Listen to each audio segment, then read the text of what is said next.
Hello students, आज की class में हम लोग fill in the blanks type questions को देखेंगे। क्वेश्चन नंबर 1 से देखिए क्या कह रहा है कि a funnel is the combination of. अच्छा, फनल देखिए कैसा दिखता है जी।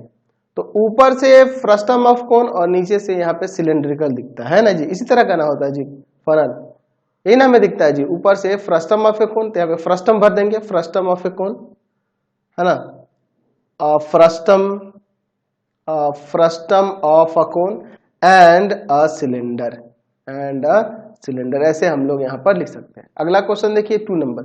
ए cylindrical pencil sharpened at one edge of the combination of. अच्छा देखिए, पेंसिल जो है सिलेंड्रिकल है और एक तरफ से उसको शार्प इस तरह से किया जा गया है। ये किस तरह का कॉम्बिनेशन होगा? तो इसमें मुझे कोन दिख रहा है और एक सिलेंडर दिख रहा है, combination of a cone and a cylinder, है ना जी। क्वेश्चन नंबर 3 देखिए, सुराही इज द कॉम्बिनेशन ऑफ। देखिए सुराही देखो कुछ इस तरह का होता है, सुराही कुछ इस तरह का होता है। तो ये किस तरह का कॉम्बिनेशन दिख रहा है? तो एक स्पेयर है और दूसरा सिलेंडर है, ठीक है ना जी। तो यहाँ पे combination of a sphere and a cylinder, है ना जी। अगला क्वेश्चन देखिए, अ प्लम ब्लाइन जिसे हम लोग साहुल कहते हैं, इज द कॉम्बिनेशन ऑफ। अच्छा, साहुल किस तरह का कॉम्बिनेशन होता है, ठीक है ना जी। तो उसको आप देखोगे कुछ इस तरह का हेमिस्फीयर बना होता है ना जी, और एक कोनिकल भी होता है। इस तरह से कॉम्बिनेशन ऑफ कैसा होता है जी? साहुल किसका कॉम्बिनेशन होता है?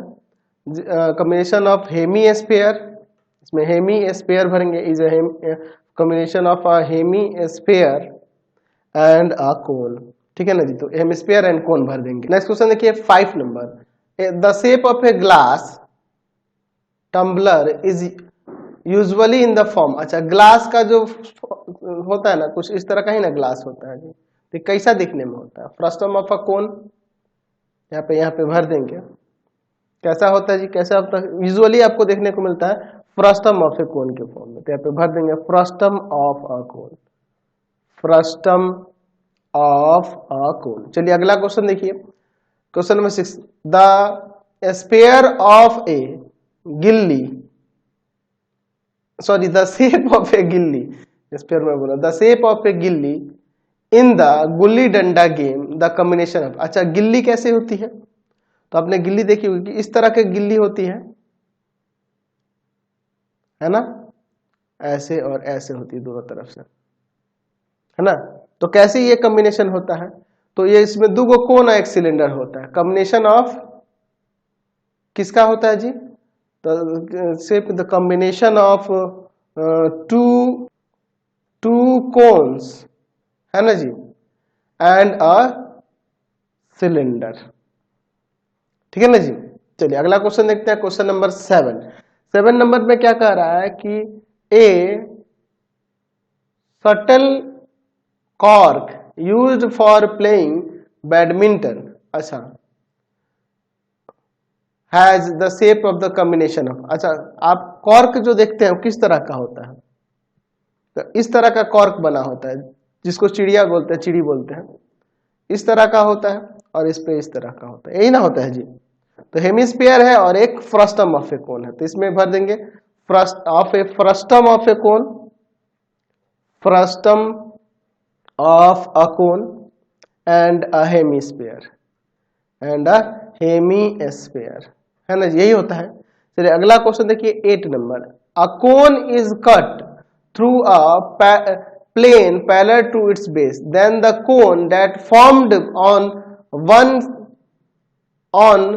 one side that plane is removed, the new part is left over on the other side of the plane is called। देखिए क्या कर रहा है, एक कोन है, उस कोन को उसके बेस के पैरेलल एक प्लेन से कट कर दिया जाता है, प्लेन से कट किया जाता है। तो कट करने पे इसमें दो गो शेप आपको देखने को मिलेगा।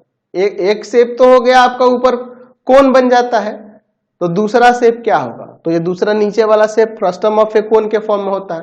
तो यहाँ पे लिख सकते हैं इसमें फ्रस्टम ऑफ अ कोन होता है। नेक्स्ट क्वेश्चन नंबर 9 देखिए क्या कह रहा है। Two identical solid cubes of side A is joined end to end। अच्छा, then the total surface area of the resulting cuboid is. Resulting cuboid का टोटल सरफेस एरिया क्या होगा? देखिए यहाँ पे मैं यहाँ पर दो को क्यूब को ज्वाइन करता हूँ पहले, ठीक है ना जी, दो क्यूब को ज्वाइन करता हूँ पहले। हम यहाँ पे दो क्यूब को ज्वाइन करते हैं। एक ये क्यूब हो जाएगा, इसका इच साइड ए है, ठीक है ना जी। दूसरा मैं एक और क्यूब ले लेता हूं जो इसी में ज्वाइन करना है, इन टू इन, इस तरह से इन टू इन ज्वाइन कर देते हैं। तो ये जो नया क्यूबाइड बनेगा इसका टोटल सरफेस एरिया क्या होगा ये पूछ रहा है।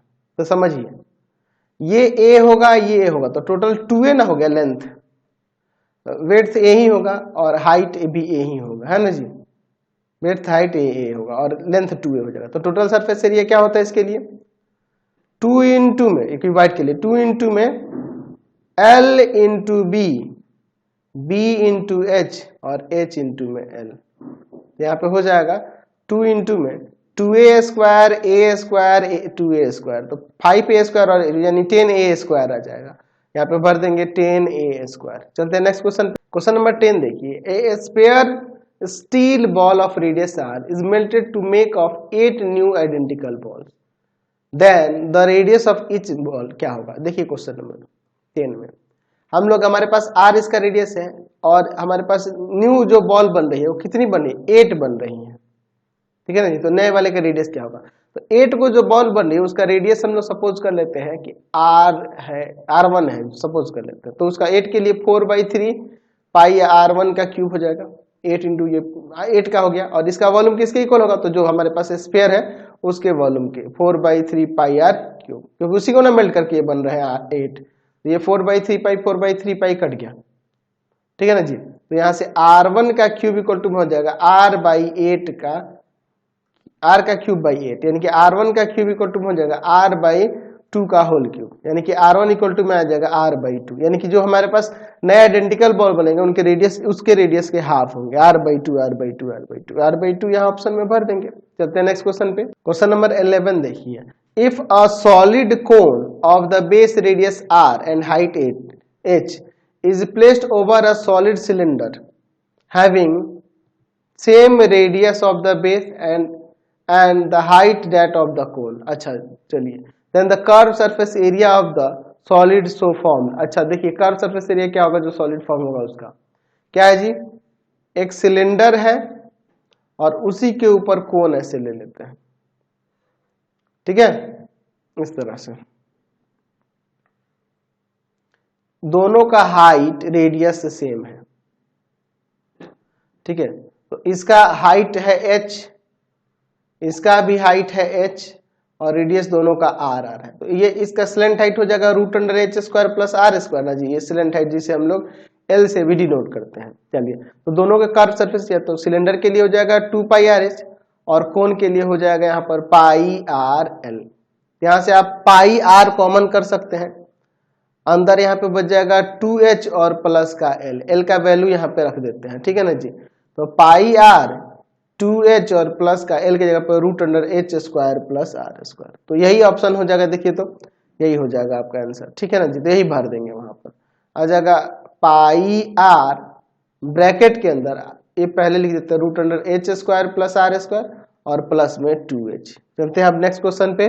क्वेश्चन नंबर देखते हैं 12। अ सॉलिड बॉल इज क्या कह रहा है? Exactly fitted inside a cuboidal box of side a. अच्छा, क्यूबाइडल बॉक्स है जिसका साइड ए है, उसमें एक सॉलिड बॉल जो है एग्जैक्टली फिट हो जाती है। तो volume of the ball is, देखिए एग्जैक्टली जब फिट हो जाती है, समझिए मैं यहाँ पे एक क्यूबाइडल शेप में,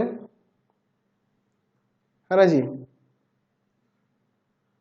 जिसका साइड है ए, क्यूबिकल शेप में क्यूबाइडल दे दिया है। क्यूबिकल शेप में ये आपके पास इसके अंदर एग्जैक्टली फिट हो जा रहा है एक सॉलिड बॉल।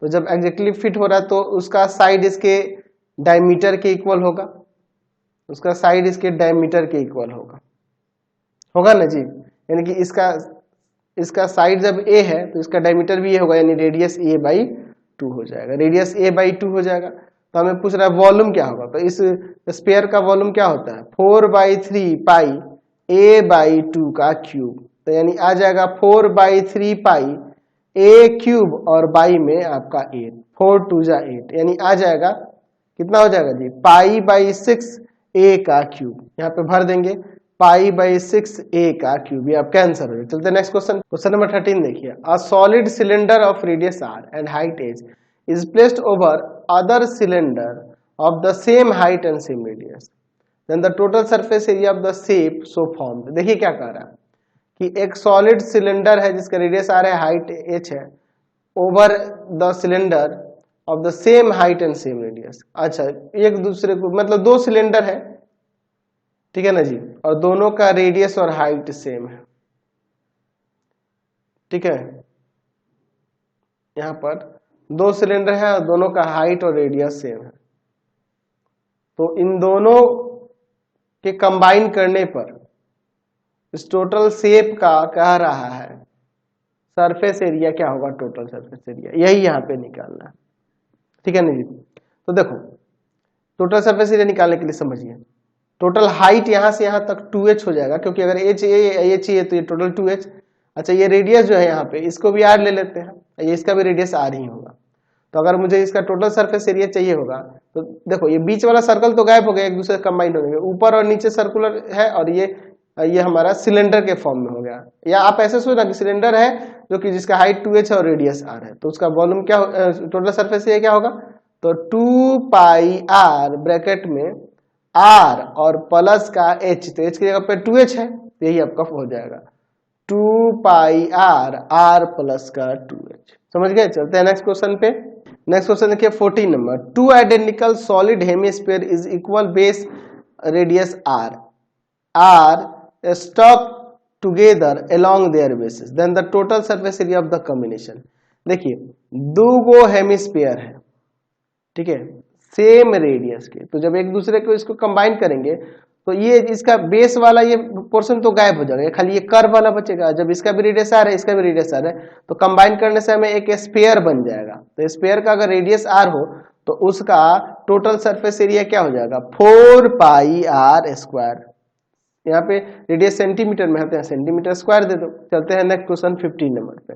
क्या कह रहा है कि the radius of the end of A frustum of A cone r1 r2 and if h centimeter is the height of the frustum, then the volume of the frustum of cube is centimeter cube में क्या होगा। तो radius r1 r2 दिया तो volume क्या आ जाएगा, यहाँ पर देखिए क्या हो जाएगा वॉल्यूम 1/3 पाई r1 का क्यूब, r1 का स्क्वायर प्लस में r2 का स्क्वायर प्लस में r1 r2 और इनटू में h, यही ना फॉर्मूला होता है जी, यही आप यहाँ लिख देंगे। क्वेश्चन नंबर 16 देखिए क्या कह रहा है कि if a1 and a2 denote the area of the circular base of the frustum of the cone, h is the height, the volume of the frustum of the cone। तो इसके लिए भी मैंने एक चैप्टर में ही फॉर्मूला आपको बता रखा था, h/3 a प्लस का a1 a2 दिया ना, तो a1 प्लस का a2 और प्लस में रूट ऑफ a1 a2, यही आपका फॉर्मूला। मैंने ये भी बताया था जब एरिया दिया हो सर्कुलर एंड्स का, तो सर्कुलर बेस का उसका एरिया दिया हो तो इस तरह से ये फॉर्मूला बन जाता है।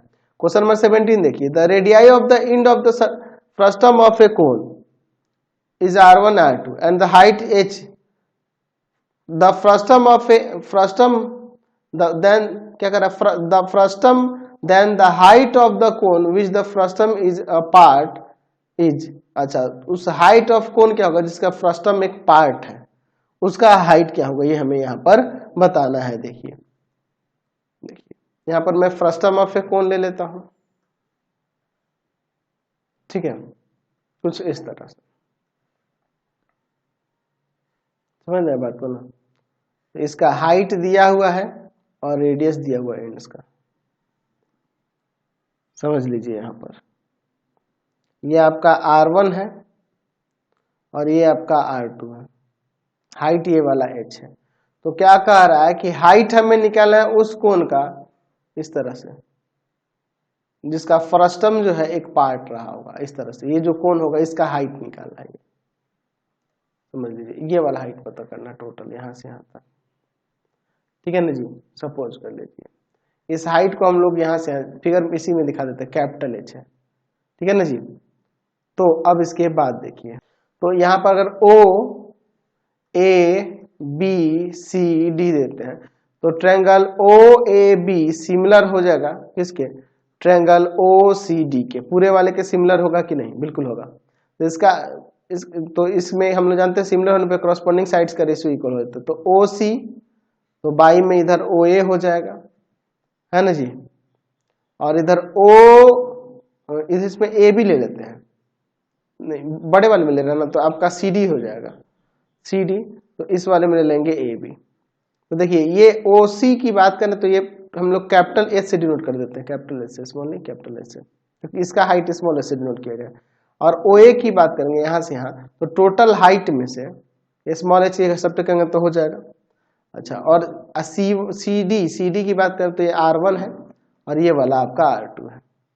चलिए तो अब इसके बाद हम लोग सॉल्व करते हैं, इसे क्रॉस मल्टीप्लाई कर लेते हैं, ठीक है ना जी। तो यहाँ पर हो जाएगा HR2 इक्वल टू में HR1 और माइनस का HR1, ठीक है, इसको इधर ले आते हैं, HR1 इक्वल टू में HR1 माइनस का HR2, इसमें से H कॉमन कर लेते हैं, HR1 यहाँ से H कॉमन होगा, R1 माइनस R2, ये चल जाएगा डिवाइड में, तो कैपिटल H किसके इक्वल हो जाएगा, HR1 और बाई में R1 माइनस का R2, यही ना हो जाएगा जी।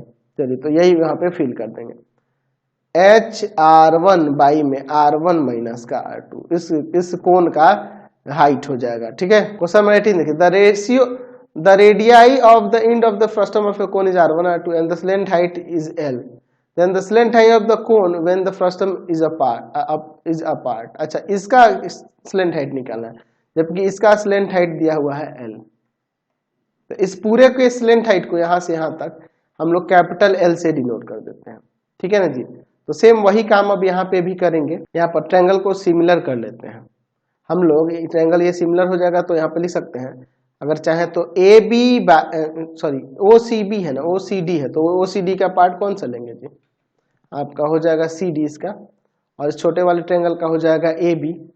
इक्वल होगा किसके, सिमिलर है तो कॉरस्पॉन्डिंग साइड का रेशियो इक्वल दिखाते हैं, तो इसमें दिखा देते हैं OD और बाई में OB, ठीक है ना जी। तो इसका CD की बात करें तो R1 है, ये आपका R2 है।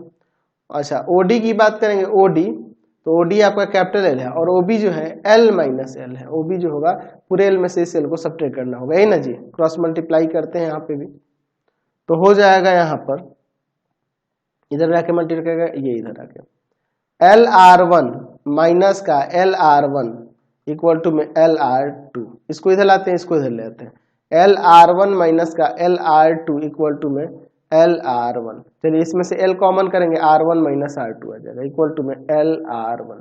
तो कैपिटल L का वैल्यू यानी कि कोण का जो स्लेंट हाइट होगा वो हो जाएगा LR1 बाई में R1 माइनस का R2, यही हो जाएगा। तो यहाँ पे फिल कर देना LR1 और बाई में R1 माइनस का R2, समझ गए। चलते हैं नेक्स्ट क्वेश्चन। क्वेश्चन नंबर 19 देखिए क्या करा कि the capacity of a cylindrical vessel with the hemispherical portion raised upward, इस तरह से ऊपर की तरफ उठा हुआ है, then the upward the bottom as shown in the following figure is। अच्छा देखिए क्या करा, इसका रेडियस R होगा, इसका भी, तो हमें क्या करना होगा, इसके कैपेसिटी बताएं, the volume of cylinder pi R square H में से सब्ट्रैक्ट कर देना होगा इस हेमिस्फीयर का वॉल्यूम। तो हेमिस्फीयर का वॉल्यूम हो जाएगा यहाँ पर कितना, हेमिस्फीयर है तो इसका वॉल्यूम हो जाएगा यहाँ पर 2/3 पाई R क्यूब, ठीक है ना जी।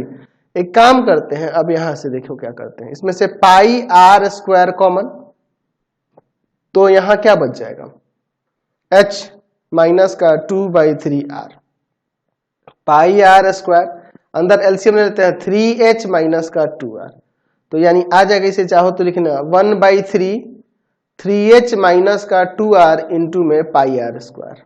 तो ये आपका आंसर हो जाएगा, समझ गए। यहाँ पे फिल कर देंगे। आज की क्लास में इतना ही रहने देते हैं, नेक्स्ट वीडियो में आगे देखेंगे।